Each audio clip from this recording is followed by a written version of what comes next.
tonight's closed session is November 18, 2020. Called to order this joint regular meeting of Mayor and City Council, specifically our closed session agenda tonight. Ms. City Clerk, if you would please call the roll. Yes. Mayor Pro Tem Sanchez? Yes. Here. Councilmember Ibarra? Here. Councilmember Figueroa? Here. Thank you. Councilmember Charette? Here. Councilmember Nickel?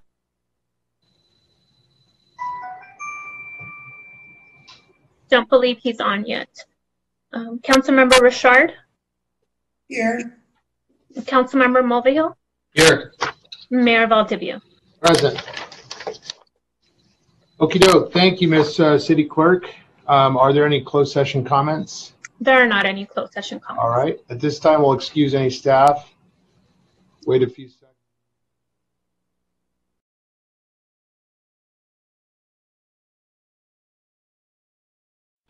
And I call to order this joint regular meeting of the Mayor and City Council and the Mayor and City Council acting as successor agency to the redevelopment agency of the city of San Bernardino. This time I'll ask Councilman Figueroa. Councilman, would you please lead us in the Pledge of Allegiance tonight?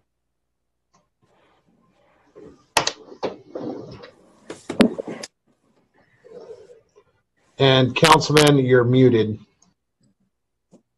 All right, there we go. All right, ready? Begin. I pledge allegiance to the flag of the United States of America and to the republic for which it stands, one nation, under God, indivisible, with liberty and justice for all.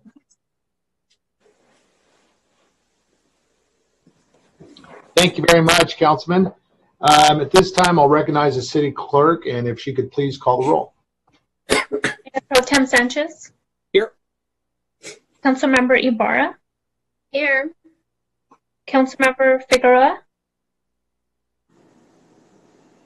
Here. Councilmember Charette? Here. Councilmember Nickel? Here. Councilmember Richard? Here. Councilmember Mulvihill? Here. And Mayor Valdivia? Here. Thank you very much, Ms. City Clerk. At this time, I'll recognize City Attorney. Is there anything to report out from closed session? Mayor, council members, and members of the public, we had several closed session items this evening. Items A and B were acted upon by the council. Item A was approved to settle this case in the amount of $55,000 with a contribution from another entity. And item number B was settled in the amount of $50,000. That's all the reportable action I have.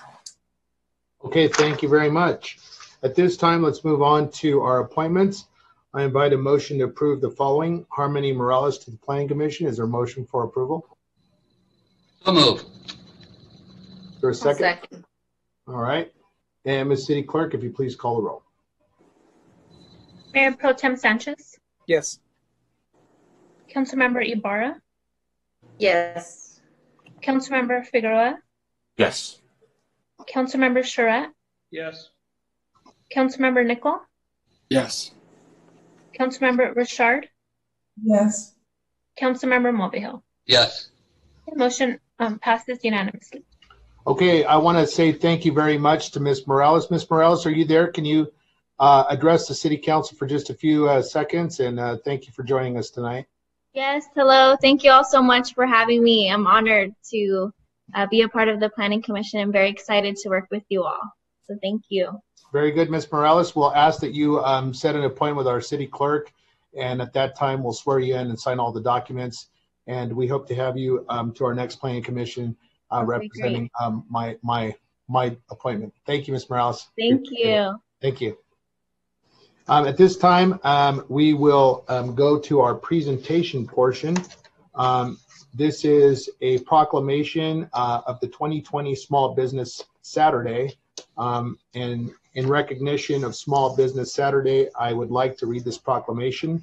Whereas the city of San Bernardino celebrates our local small businesses and the contributions they make to our local economy and community, according to the United States Small Business Administration, there are nearly 31 million small businesses in the United States. which represent 99.7% of all firms with paid employees in the United States and are responsible for nearly 65% of net new jobs created from 2000 to 2018.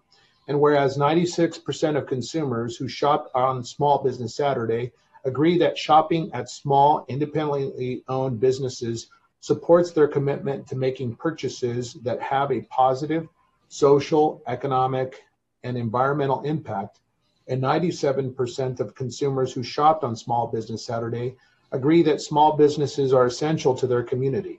And whereas the City of San Bernardino supports our local businesses that creates jobs, boosts our local economy, and preserves our communities and neighborhoods, and whereas advocacy groups as well as public and private organizations across the country have endorsed the Saturday after Thanksgiving as Small Business Saturday, now therefore be it resolved that the City of San Bernardino Mayor and City Council do hereby proclaim November 28, 2020 as Small Business Saturday.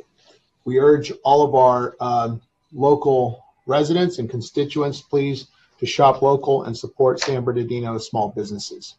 This time, let's move on to our city manager. Mr. City Manager, for your update.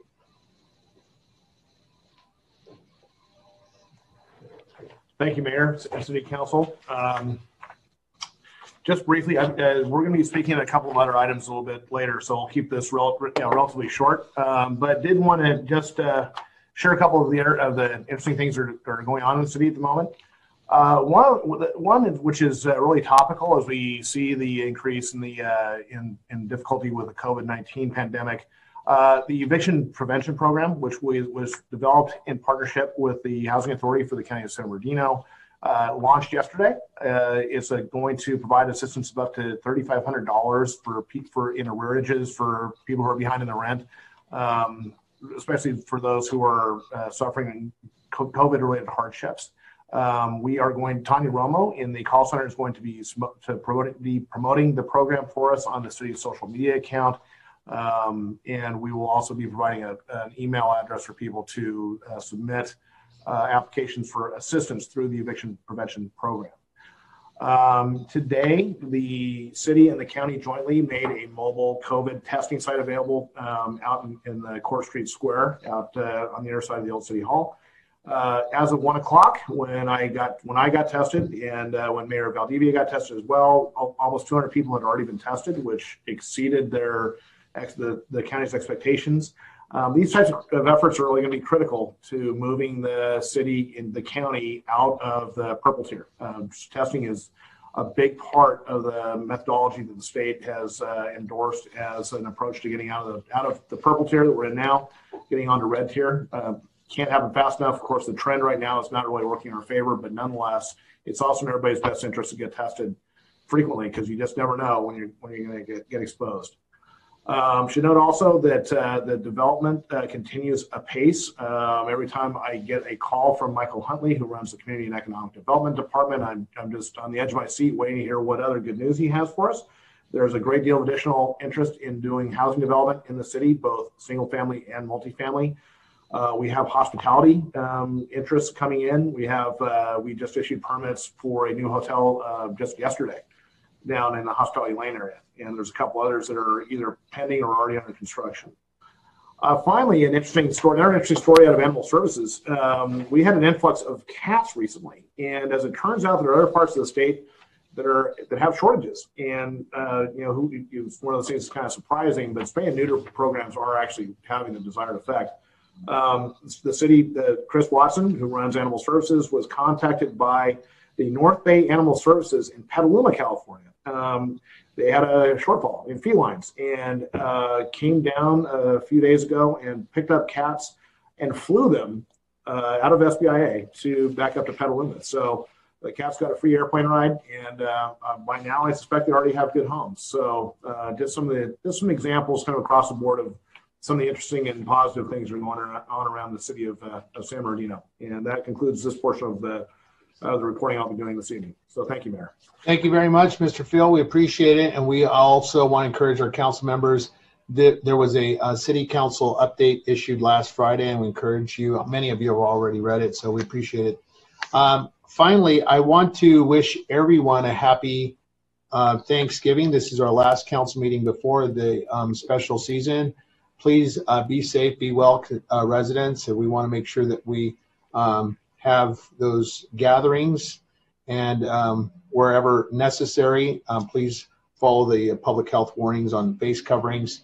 We want to encourage you on that. But happy Thanksgiving on behalf of the city to all of our residents here in the city of San Bernardino. And finally, also want to wish my wife a happy anniversary. Today marks our 10th year of marriage, and I want to wish her, she's probably watching, she watches occasionally, so happy anniversary, Beth. And we'll open it up to our city clerk at this time and for public comments. The city clerk? Yes, just a moment, one moment.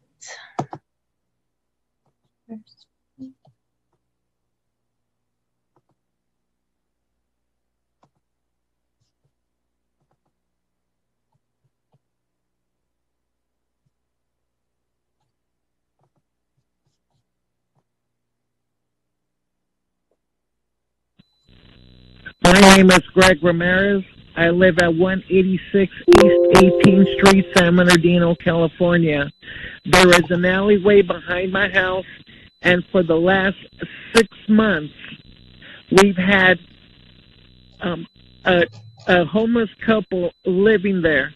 They go and they poop and they dig holes all along the alleyway to put it in there. It smells. Kids cannot play in their backyards because they're afraid of them. They bring trash constantly, and it's getting bigger and bigger to the point that they even build a living room set for themselves. Now they are selling drugs at that place. At night, we hear people walking back and forth to buy the drugs now. We also have them throwing rocks at our animals, and we cannot do anything. We call the police, and they make it sound as if it's a big inconvenience for them. And then the numbers that they give me and tell me to call back, they are telling me that the police, those people don't work there, in which they do. Either do something about it, or we are going to have to do something about it ourselves. This is a coalition of 7 houses that live there. And again, it's the alleyway behind 18th and 19th Street in Sepulveda. Do something about it, because we're tired of this, and our kids should not be afraid, and drug dealing should not be going on. Thank you.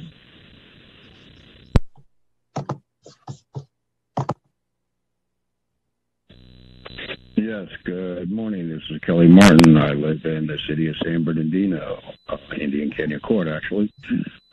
First question is, why is the city police department does not have to respond to calls due to coronavirus? And the sheriff's department, they do respond. Also, my second thing is I've lived here now for 5 years, putting up with tweakers across the street from me for that period of time. Had the police called on them numerous times, called code enforcement numerous times, and nothing has been done. Now, either we start getting some actions, or we're going to start putting up a petition and getting some new people in office.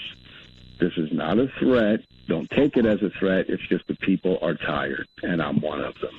My number is 626-923-4551 if you care to talk to me. Thank you very much. Oh, my name is Kelly Martin, by the way, if I haven't said that. Have a good day, and God bless.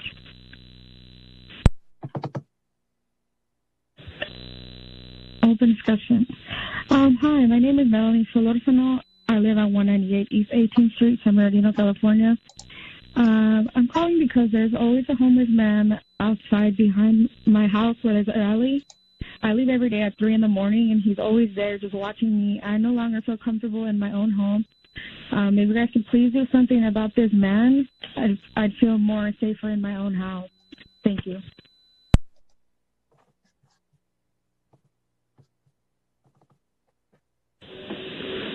my name is Art Guerrero. I reside in the First Ward. I'd like to wish you all, first of all, happy Thanksgiving. And this is just public comment. I'm thinking about how the city is going to go on. We have 4 murders. I think it's in 3 days. That's ridiculous. And I don't know how much we can take. It's going crazy out here. Thank goodness it doesn't happen in my part of the woods, which is in the valley. And but something must be addressed, and the mayor must address this to the public. The public needs to know what's going on out there. So anyway, that's all I want to say. And Theodore Sanchez, I think you're doing a magnificent job. I may even vote for my first Republican if you run again. Okay, that's all. Thank you, and happy holidays. Hi, my name is Bubba Solorzano. This is the second time I call. I live in 188 East 18th Street in San Bernardino, California. I have an alley in back of my house. I have a homeless person living there, blocking the whole way. We call the cops, and the cops don't do nothing. Now the homeless guy is throwing rocks on my dog. I need someone to do something about it. I've been living here for 20 years, and we never had this problem. The cops don't want to do anything. So please, we need assistance as soon as possible, because I think there might be some drug process.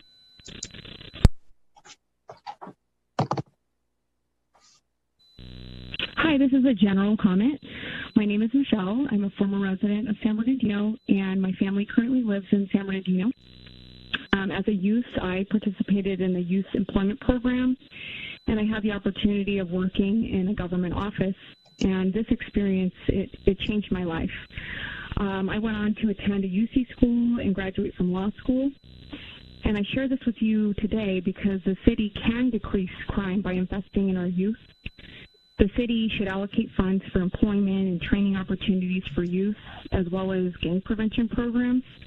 The city should invest in youth training programs that are evidence-based and that include transparency and accountability regarding how the money is spent. Right now, the city budget does not reflect an emphasis on crime prevention. Money should be allocated toward resources that help people learn skills and programs that build stronger communities. However, there has to be accountability for every dollar that's spent, and success should be measured by results. I believe we can make a difference if we invest in our youth, and I hope that the City Council will do what is necessary to stop the violence in San Bernardino. Thank you.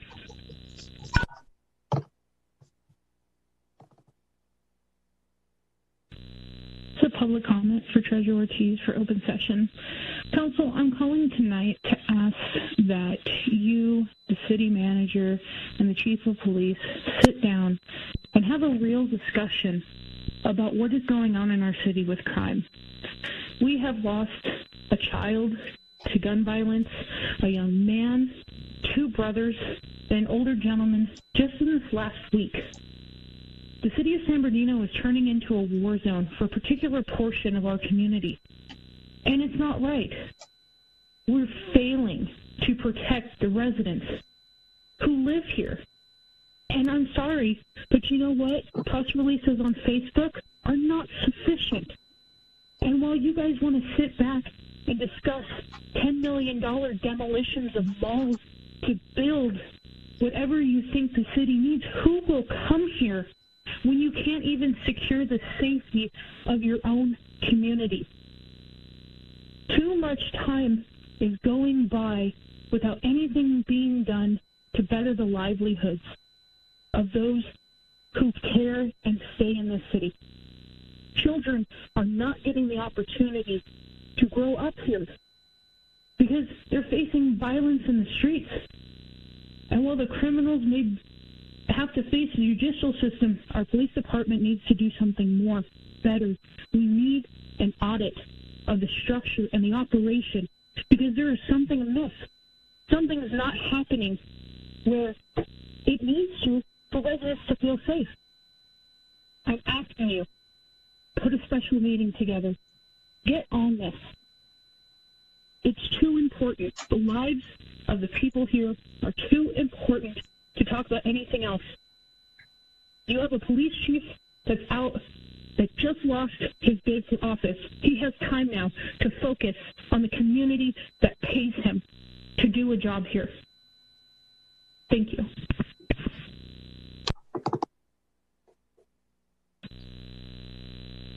Hello, this is Robert Porter, fourth generation, living in San Bernardino. This message is for the open session for items not on the agenda. I'd like to congratulate Kimberly Calvin, Ben Reynoso, and Damon Alexander for winning their new seats on the council for here in San Bernardino. I'd also like them to think about why those other 3 council members were fired from their jobs. Why did that happen? What did they do wrong? What should they have done differently?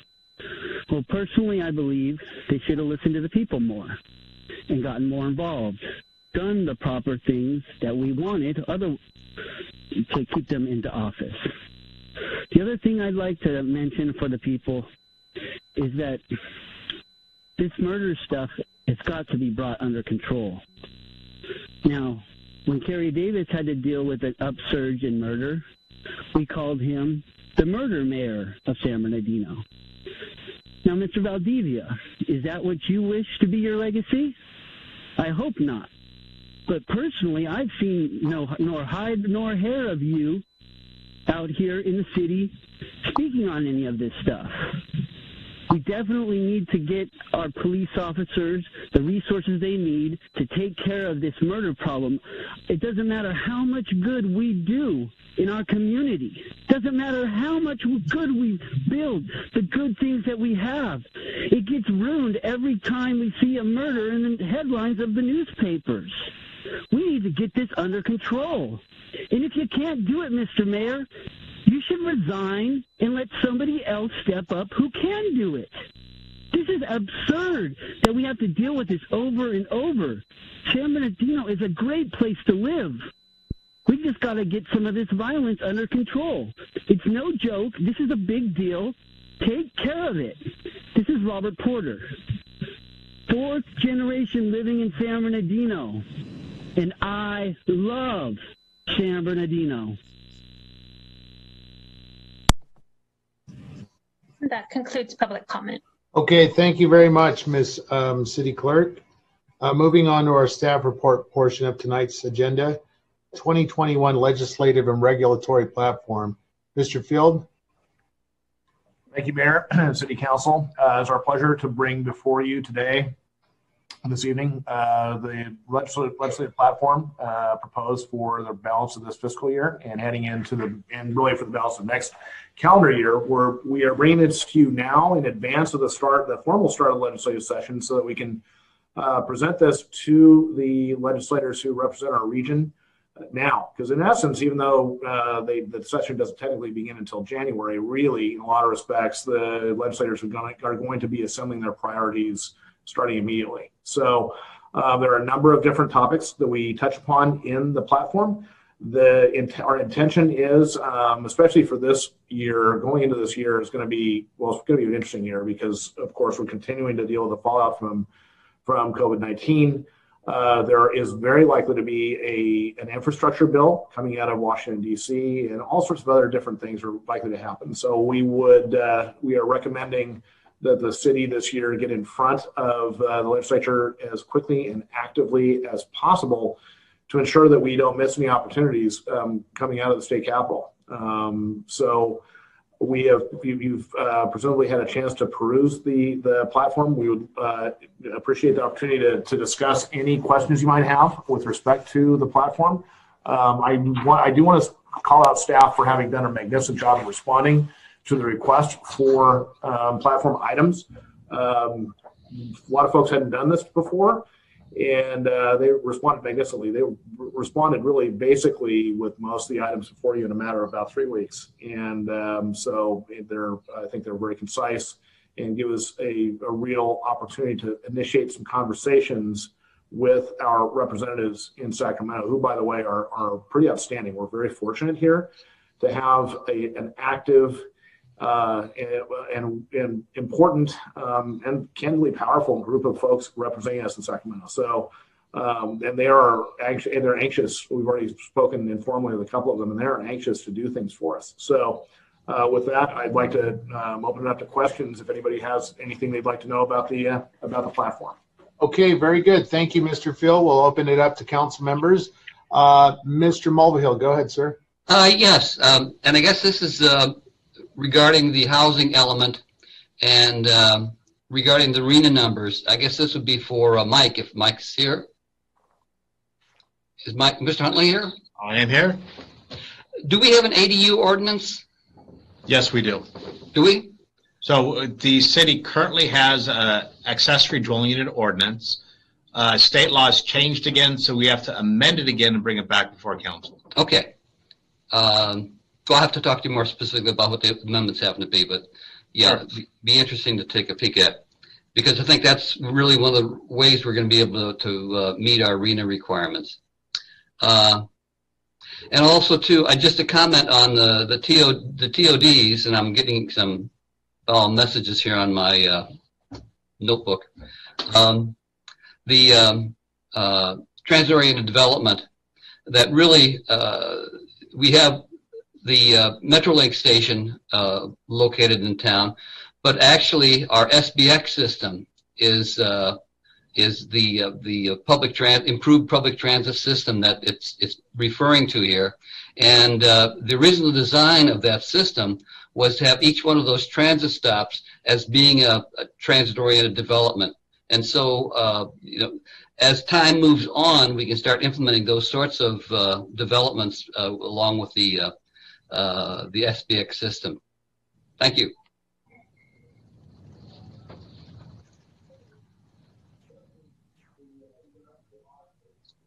Councilmember Nichols, sorry. Yeah, a couple of items. Obviously, homelessness is a challenge for all cities, but I think we need to really start to identify what strategies are available to us, particularly on the mental health front, to make sure that we can garner the resources we need to ensure that the individuals in our community that need treatment, need assistance, that we're partnering and getting the resources we need. And then also on the transportation front, I know that certainly in my ward, I'm certainly in other wards, looking at what resources are available. We may need an additional off-ramp, on-ramp in the North Vermont area. And I'm sure there are other transportation needs that we can look at. I think SBCOG also publishes a list of various grant opportunities and programs available to our counties, cities. And I think there may be some funding opportunities through SBCOG that we want to look into, but it may also require some state and federal advocacy. Thank you very much. Councilmember Ibarra. Thank you, Mayor. Yes, so Mr. Field, we have had this platform since 2018, and on the staff report, it says that there's no fiscal impact associated with this approval of the new 2021 legislative and regulatory platform. What is the difference between this platform that you brought before us and us hiring a federal or a state representative like we did last year? What is the only difference here? Well, I think the primary difference is that this document calls out very specific requests of the state legislature. So we delve a little bit deeper in. Past iterations, I think, really were more statements of intent to engage, but without specific requests. So the purpose of this document is to provide Sacramento with a very clear roadmap as to what it is that the city is specifically requesting in order to continue to protect and enhance the quality of life of our residents. So I think that's the primary difference. There's quite a bit more detail and more specific requests included in this document than perhaps we've done in the past. Okay, and who will be doing the outreaching to the state, for example? Are we hiring staff to reach out to the state and give this to them, or would this be something you'll be doing on your end? It'll be a combination. We'll have to engage specialty consultants and lobbyists in Sacramento. Okay, because I know in our current. That's unavoidable. There's no way for this to be handled on a local basis. Okay, yeah, because in our charter it states that our mayor is our spokesperson for our city. Will the mayor be also? Councilmember, to answer your question, absolutely. Rob and I will both be active in lobbying our state legislators, our federal legislators, absolutely. Okay, just wanted to confirm that. That's all. Thank you. Thank you. I love that we're touching on homelessness. I know I've had 2 of my constituents calling. I know that area very well. I know I mentioned it to our city manager. A lot of the second ward is riddled with crime and homelessness. So if we can talk about that more later on, that'd be great. Thank you. Okay, thank you. Final comments, questions? Otherwise, there's a motion for approval. I'd like to move that we recommend to the mayor and council of San Bernardino approve the 2021 legislative regulatory platform. Second. Motion by Mulvihill with the second by Sanchez. The city clerk, if there's no further comments, please call the roll.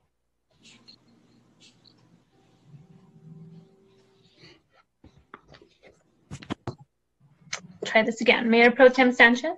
Yes. Councilmember Ibarra? Yes. Councilmember Figueroa? Yes. Councilmember Charette? Yes. Councilmember Nickel? Yes. Councilmember Richard? Yes. And Councilmember Mulvihill? Yes. Motion passes unanimously.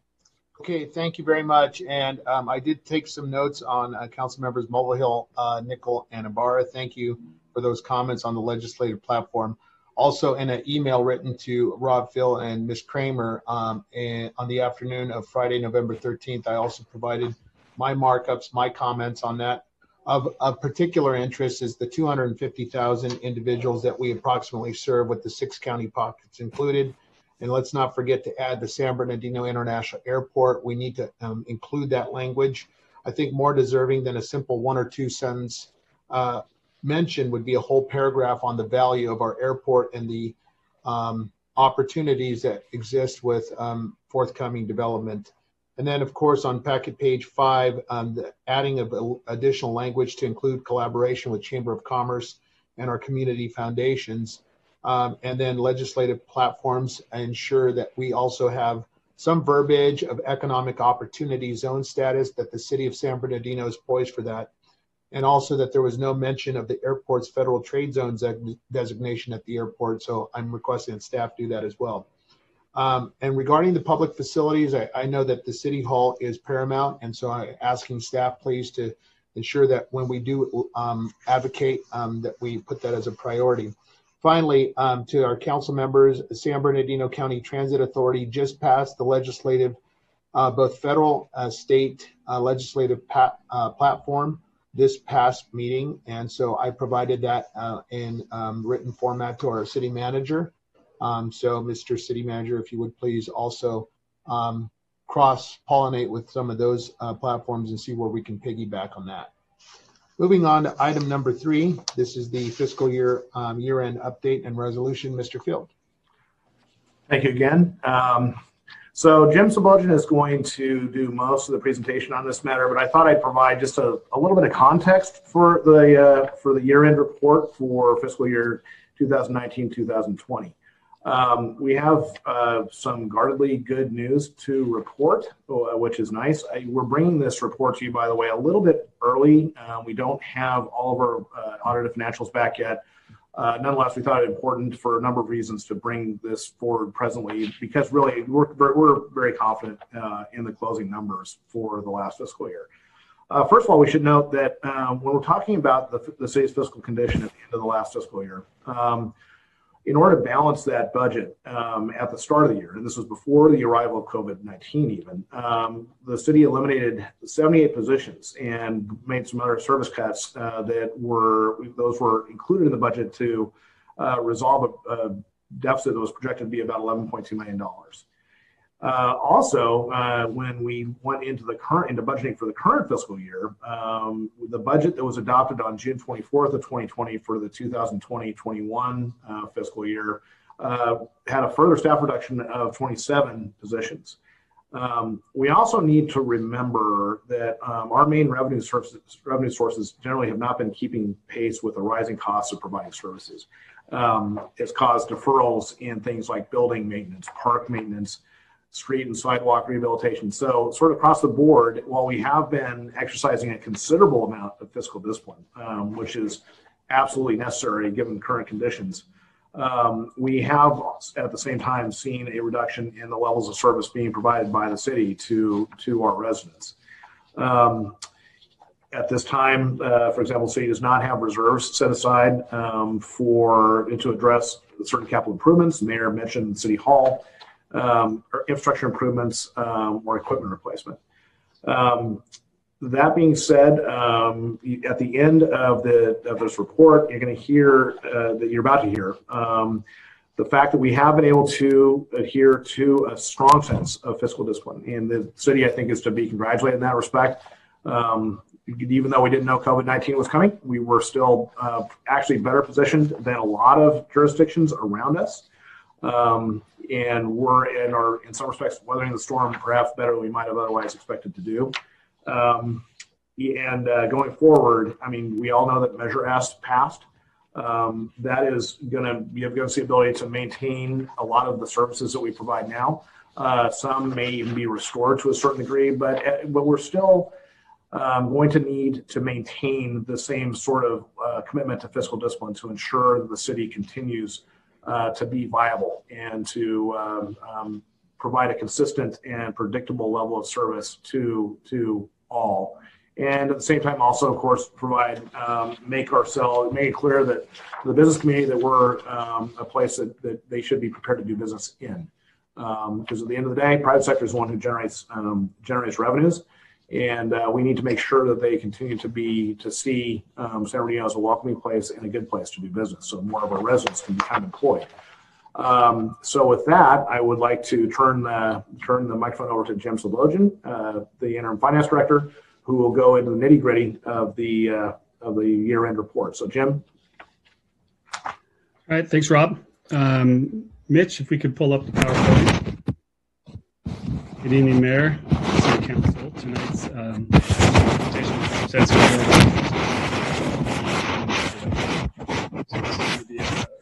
look back at last fiscal year, and most of our time tonight will focus on certain aspects. Mitch, if you could do the next slide. So tonight we're going to focus on the city's general fund reserves as of June 30th of 2020. Other factors that impacted our revenues and expenditures in 1920. We're also going to discuss gas tax revenues, which fund a large portion of the city's road infrastructure, streetlight, and traffic signal maintenance operations. Additionally, as a standard part of the year-end budget process, before you this evening, are the budget carryovers for projects that were approved by the mayor and city council in fiscal year 1920, but they were not completed by year end, and these will carry over into fiscal year. Our general fund reserves, as of June 30th, they totaled $32.3 million. And when the COVID pandemic and related business shutdowns first occurred, it was projected that we would have to utilize approximately $5.1 million in reserves to offset the projected revenue loss. However, the combination of better than expected revenues, along with savings from immediate actions that the city took to reduce costs, this would be like including a hiring freeze, eliminated travel and training, etc., This prevented the city from having to dip into the reserves and allowed the city to fully restore the economic contingency reserve. But, you know, it's also important to remember that while restoring the economic contingency reserve is a positive development, give me for 1 second. Now go back, Mitch.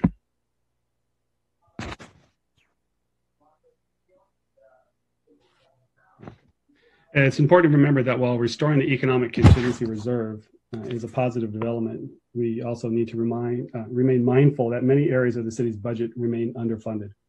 For example, more than 80% of the city's roads are rated as either poor or very poor condition, and deferred maintenance of street-related infrastructure is estimated at $210 million, with deferred maintenance for city facilities estimated at $195 million.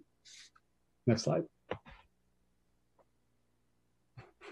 This chart shows our general fund reserves by category. So of the 32.3 million in reserves, 19 million is designated as emergency reserves, and 12.7 million is designated as the economic contingency reserve. As outlined in the approved general fund reserve policy, reserves in an amount equal to 15% of budgeted expenditures is required to be set aside for unforeseen emergencies like natural disaster, floods, earthquakes, fires. And the emergency reserve can only be utilized upon declaration of an emergency by the City Council. The city's reserve policy also requires an amount equal to 10% of budgeted expenditures to be set aside as an economic contingency reserve. So per the policy, this reserve is to be used as a temporary stopgap measure during an economic downturn, such as what we just experienced, and also requires the City Council's approval before they can be accessed. Upon use of these reserves, a plan to restore the reserves over a period of 5 years or less is required. And as of June 30th, our general fund reserves also include under 600,000 in undesignated reserves. So it's important to remember that there are no reserves for capital improvements, equipment, or infrastructure improvements. And our reserves for risk management functions remain underfunded, and the current year's adopted budget it includes the use of one-time funds.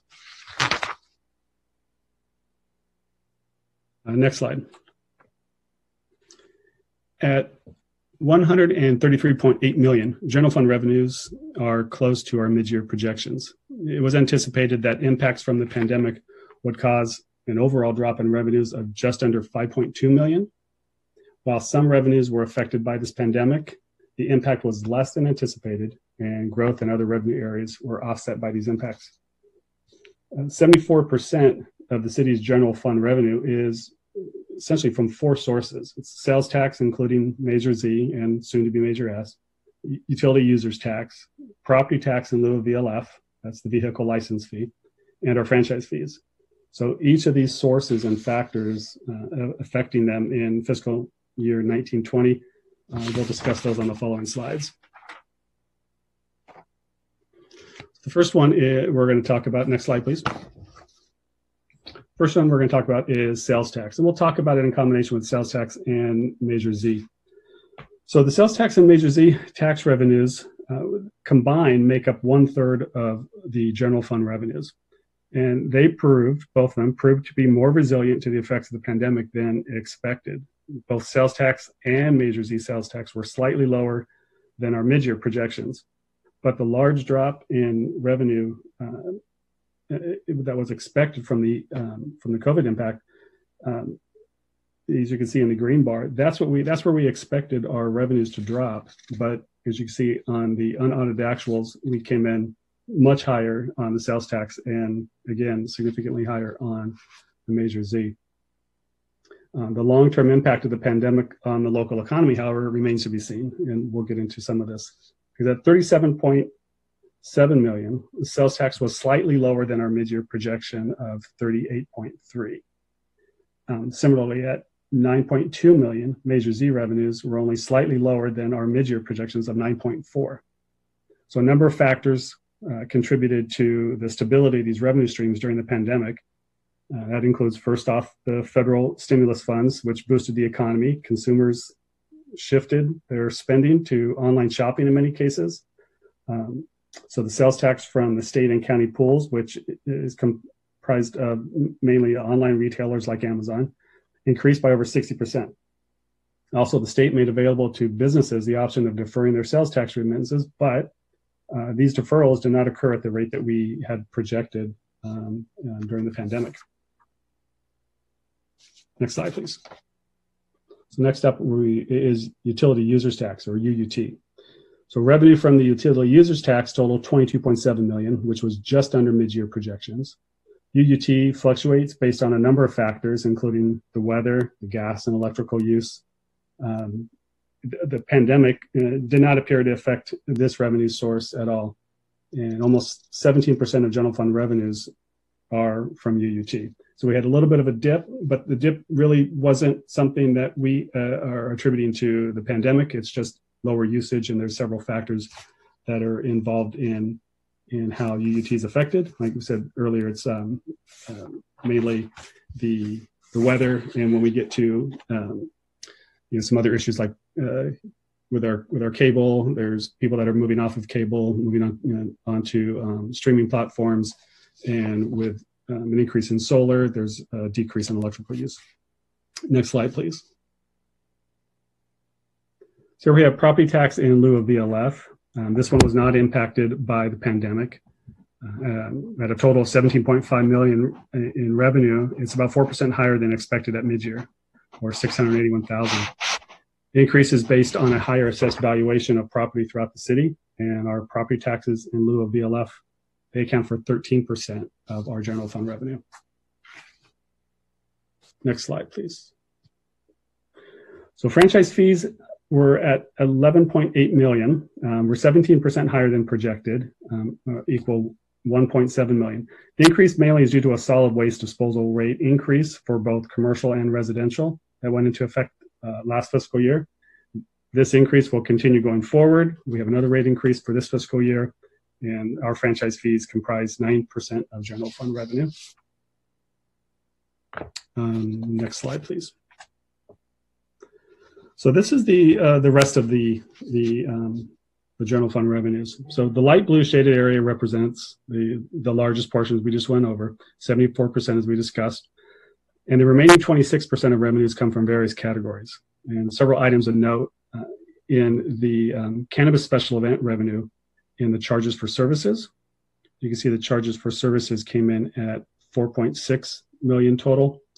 And the cannabis special event was canceled due to the COVID pandemic, and there was $450,000 that we had projected to receive from that, which was not recognized. Another category, the city received $3 million from the state of California to update its general plan. And the mid-year and COVID-19 projected amounts included the $3 million in both revenues under the intergovernmental category, and we also had it listed under expenditures for the general plan update grant. Although the revenue was received, it will not be booked as revenue until corresponding work has occurred, and no expenditures were incurred during the fiscal year. So as a result, there was no net impact to the general fund. The miscellaneous category also includes a donation of $1.5 million received in 1920 designated for parks and recreation. Staff will be returning with capital programming recommendations for these funds in keeping with the request of the estate. Although the revenues generated from the lease of city properties in the use of money and property category, they were impacted by the pandemic due to lease cancellations, and this expected loss was offset by slightly higher than expected revenues from the Regal Theater, which pays rent to the city based on a percentage of ticket sales. Now, despite the theater's closure for the last 3 months of the year, the revenues collected in the months leading up to the stay-at-home were higher than expected. There were two payments, keep this in mind, there were two payments, though, from the prior year's activity that were posted in fiscal year 1920. That also bumped up that category. And then in our interest rates area for our city's portfolio, even though the interest rates dropped to historic lows at the onset of the pandemic, the portfolio earnings remained strong throughout the first 2/3 of the year, and at $776,000, they were $426,000 higher than expected. Next slide, please. So after factoring in the expected budget carryovers, the general fund expenditure savings were $2.2 million more than projected at mid-year. Due to the nature of the unknown impacts of the pandemic and to maintain a strong, fiscally prudent response, all but the highest priority spending was halted for the remaining 3.5 months of the fiscal year. Nearly every department recognized savings and operating costs as city facilities closed, certain maintenance services were reduced or eliminated, and the closure of the city facilities resulted in operational savings in Parks and Recreation, Public Works, and the library. And Exhibit 1 in the staff report provides more detailed numbers for revenue expenditures for the year. And you can look at that. And we'll go to slide 12, please. So now we're going to get into the gas tax fund. And in April, staff presented updates and projections on the effect that the pandemic would have on our gas tax funds. Due to several concerns, namely the unknown duration of the stay-at-home order, the work-from-home trend, the decline in travel, there was a real concern that gas consumption would drop and that the impact could run anywhere between a 15% or 30% decline. So in an effort to avoid getting into a deficit position, the city made a decision to stop further progress on the streetlight replacement project to generate approximately $602,000 in savings in the expenditure category. However, similar to sales tax, gas tax revenue proved to be more resilient than estimated. And at $4.7 million, revenues were $915,000 higher than the estimated worst case scenario. This additional revenue, combined with operational expenditure savings and the defunding of the streetlight replacement project, resulted in a positive ending fund balance of $903,000. So based on this, staff is recommending the restoration of the funding for the streetlight replacement project. We know this is an important project and it replaces damaged streetlight foundations, pole boxes, luminaire mast arms, conduits, and LED lights. And restoration of the funding for that streetlight project will still leave an available fund balance of $300,000. Next slide, please. Budget carryovers. So this is a standard part of the year-end budget report, and the majority of the carryovers are related to multi-year capital improvement projects. And budget carryovers are identified, they're either encumbrance carryovers or continuing appropriations. And an encumbrance carryover, those are for goods, services, or projects that we've executed contracts and or purchase orders, and they're in place. So of the $5.7 million in encumbrance carryovers, $789,000 are in the general fund. Continuing appropriations are budget carryovers for goods, services, or projects that have been previously approved by the City Council, but contracts and or purchase orders were not in place before the close of the fiscal year. Of the $31.5 million in continuing appropriations, $719,000 are in the general fund. And Exhibit 2 details both by fund, the encumbrance and the continuing appropriation carryovers. Next slide, please. So that's tonight. What we're asking for is the mayor and city council to receive and file the year-end budget report, to adopt the resolution for the carryover process, and to amend the fiscal year 2021 budget to restore the funding for the streetlight replacement project. And next slide, please. And looking ahead here, we have a few areas of upcoming items that finance will be bringing to the council. In December, we will bring forward a fiscal year 2021 first quarter budget update with an updated 10-year forecast, followed in February by our 1920 our year-end audit report, which will detail our other funds, our long-term assets, and our obligations. And then mid-year budget update will be in February, not March, but we will be bringing the mid-year update in February this year. And with that, we are open for questions. Okay, thank you very much, Mr. Slobosian. We will open it up. You have staff recommendation there for you. I'd like to move for approval. Okay. I'll second. And a second. All right. And very good report, staff members, and we thank you. Councilmember Barr, go ahead, please. I have some questions for staff. Jim, or maybe we can have PD On the chart that you had on page 10, does that include the firework revenue in there? I didn't see it, so I don't know if it was lumped into a specific piece of the pie. The firework. I don't know if Chief McBride can answer or this is for charges for services. Page 10, yes, the revenue, Okay. the chart. Trying to see where, if anything, the revenue for the fireworks citations would fall under. Well, we had some administrative citation penalties that were issued in that category, but they amounted to very little in fiscal year 1920. There was we only brought in about $6,000 in that category. Only 6,000. Okay. Yeah, this was as of June 30th. So this report is all as of June 30th, not as of, let's say, October or September 31st. October 30th. June 30th, 2020. Yeah. Yeah, there isn't any additional amount for specific firework administrative penalties or civil penalties. Okay. Is it okay, Mayor, that we request this from our police department and our next council meeting to give us a rundown of how much revenue they've generated for the firework? Yeah, Mr. Field, maybe you can provide that in a council update in written format that might be helpful. Okay. Correct.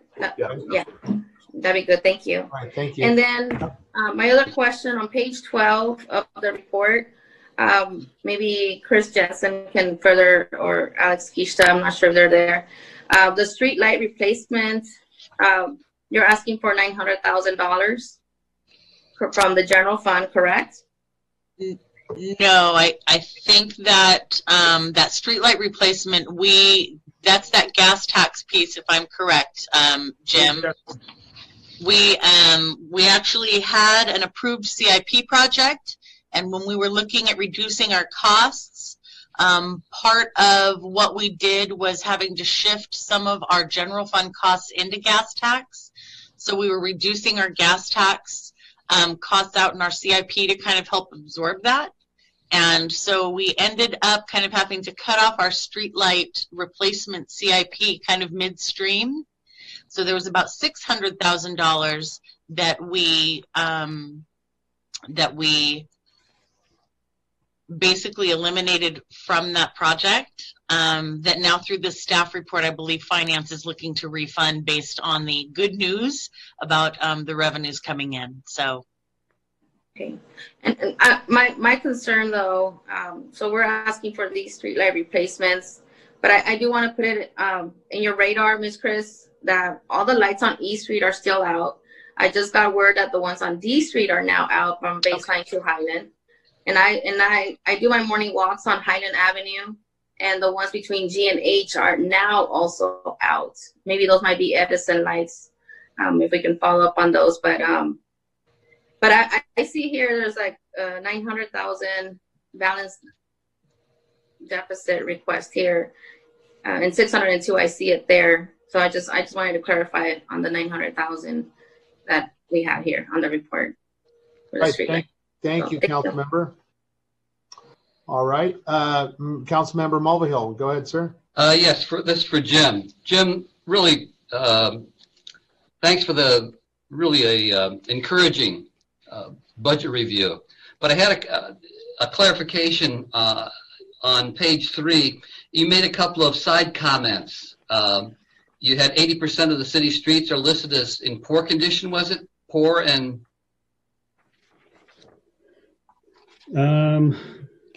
Yes.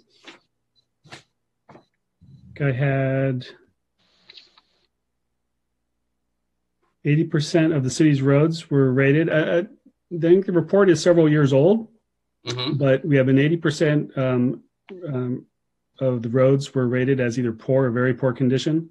And the deferred maintenance cost at that time was at $210 million. $210 million. And that was for roads, $210 million deferred costs for the roads per se. And then you had $195 million for facility? Deferred maintenance for city facilities. Okay. Thanks, Jim. You're welcome. Okay, thank you, council members. Let's go ahead and call the roll, please. One question. Oh, I'm sorry. Go ahead, Councilman. Thank you. That's okay. Mr. Mulvihill just asked about what are we looking at in complete deferred maintenance? Do we know? At one point, it was over $1 billion, but for the city of San Bernardino, what are we really looking at a bottom line for deferred maintenance? That would be roads, complete deferred maintenance. Are we getting out of that hole of over $1 billion? Councilmember Charette, if I may, I think that we've still been kind of pulling from all of the different areas to really try to nail down what that number is. We recently completed our pavement management assessment. We've got our facility assessment. There are definitely other pieces that come into that. I don't have a specific number, if that's a number that was put forth previously. We are making headway. At the same time, years are passing, so things that were in better condition have now got more years on them again. So we're working really hard to kind of get our hands around what that true number is. Well, I understand that, and I appreciate that. And we need to know those exact numbers. And I know this is a good report. It is, and with Measure S passing, that's going to be positive, I think. But we still are a very poor and dilapidated community.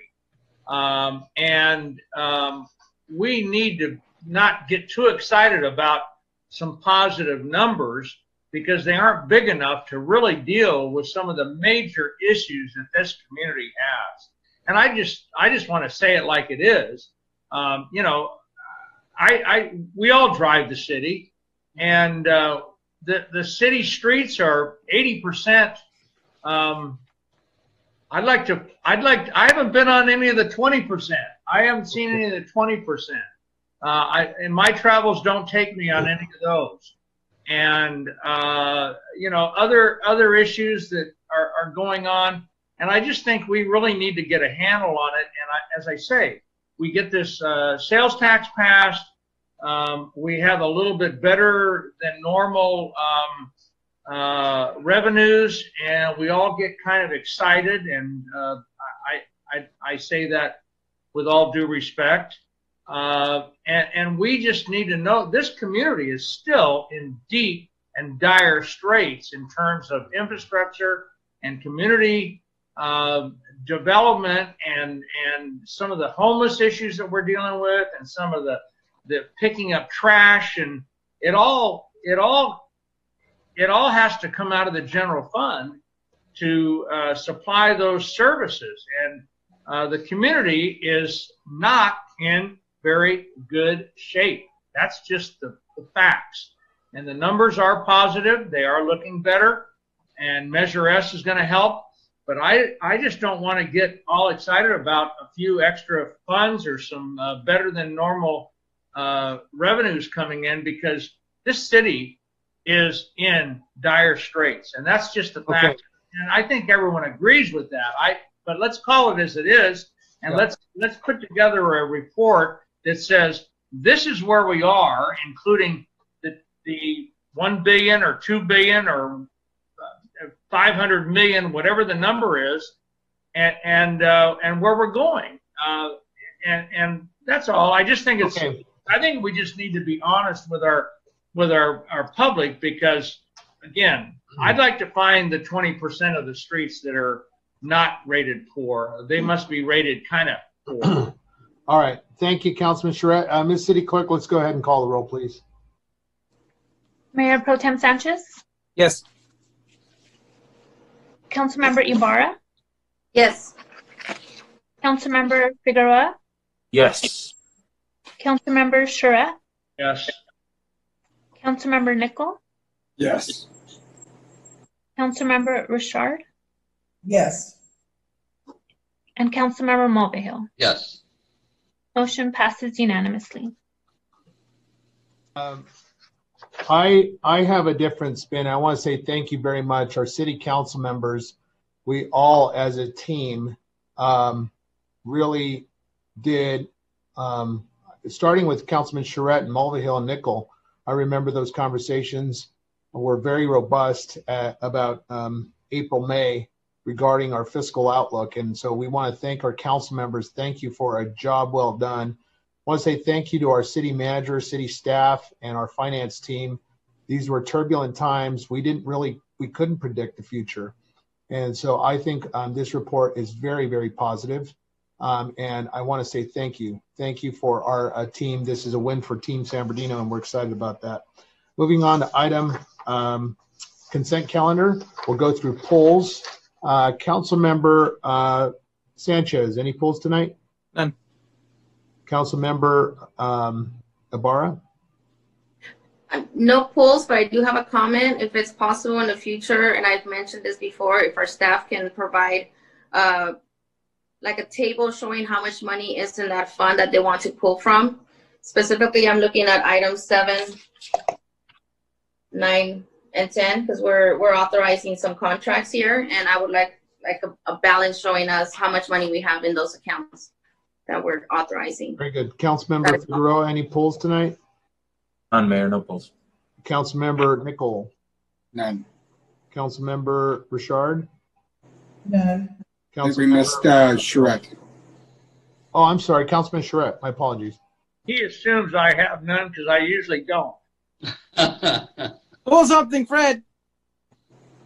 Councilmember Richard, was that a no? Actually, I'd like to pull 7, 8, 9, and 10. No. Second. Just kidding. I have no pulls. Okay, thank you. Councilmember Mulvihill? No, none. Okay. Is there a motion for approval? Move to approve. Second. Sanchez with a second by Mulvihill. City Clerk, call the roll, please.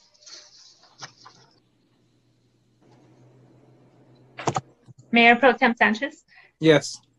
Councilmember Ibarra, Yes. Councilmember Figueroa, Yes. Councilmember Charette, No. Yes. Councilmember Nickel, Yes. Councilmember Richard, Yes.